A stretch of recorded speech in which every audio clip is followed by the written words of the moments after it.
জন্মাষ্টমীর দিন সন্ধেবেলা আমাদের বাড়ির মদনমোহন মন্দিরেই আমরা সবাই মিলে আয়োজন করেছিলাম জন্মাষ্টমী পুজোর। তো প্রথমে ঠাকুরমশাই গোপালের অভিষেক করিয়ে দিলেন, তারপরে আমরা একে একে সবাই মিলে ঠাকুরের অভিষেক করাচ্ছিলাম। তো এই যে আমাদের সকলকে এখানে দেখতে পাচ্ছ, এরা আমরা সবাই আমাদের পাড়ারই সব বউরা মিলেই আয়োজনটা করেছিলাম। তো আমরা কিন্তু সবাই মিলে একটি কমিটি গঠন করেছি। তো সেই কমিটি থেকেই ছোট ছোট অনুষ্ঠানগুলো এভাবে পালন করার চেষ্টা করি। এই যে যেমন জন্মাষ্টমী, তারপরে দোল, ছোট ছোট অনুষ্ঠান পালন করি। তো সেই দিনও আমাদের জন্মাষ্টমীর এই উৎসবটা করার সেরকম কোনো প্রোগ্রাম ছিল না, কারণ এবছরে সবারই নানা রকম অসুবিধার জন্য।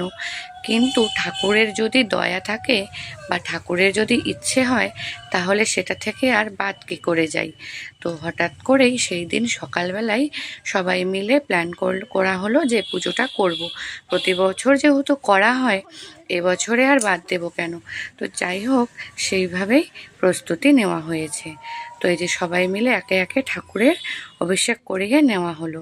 তো আমরা কিন্তু প্রতি বছর কীর্তন করি, কীর্তনের দল আসে, সারা রাত ধরে কীর্তন হয়। কিন্তু যেহেতু হঠাৎ করে এই অনুষ্ঠানটার আয়োজন করা হয়েছে, এবছর আর আমরা কীর্তন পাইনি। তো সারা রাত আমরা নাচ গান, ভক্তিমূলক গান শুনেই সারা রাত কাটিয়েছি।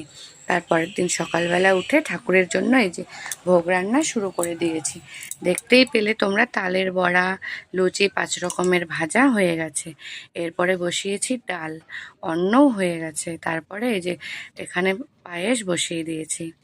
আর সবাই মিলে আমাদেরকে এই সবজি জোগাড় করে দিচ্ছিল, ঠাকুরের ভোগের সবজি কেটে জোগাড় করে দিয়েছিল। তো এরাও কিন্তু সবাই সারা রাত ধরেই আমাদের মন্দিরে আমাদের সাথে জন্মাষ্টমী পুজো পালন করেছে। তো তারপরে সমস্ত রান্নার পরে আমার বড় যা এখানে সবজি বসিয়ে দিয়েছে। তারপরে এই যে ভোগও তৈরি হয়ে গেছে। তো ভোগ যে তৈরির পরে ভোগ নিবেদনের ভিডিও আর শেয়ার করা হয়নি। তারপরে স্পেশাল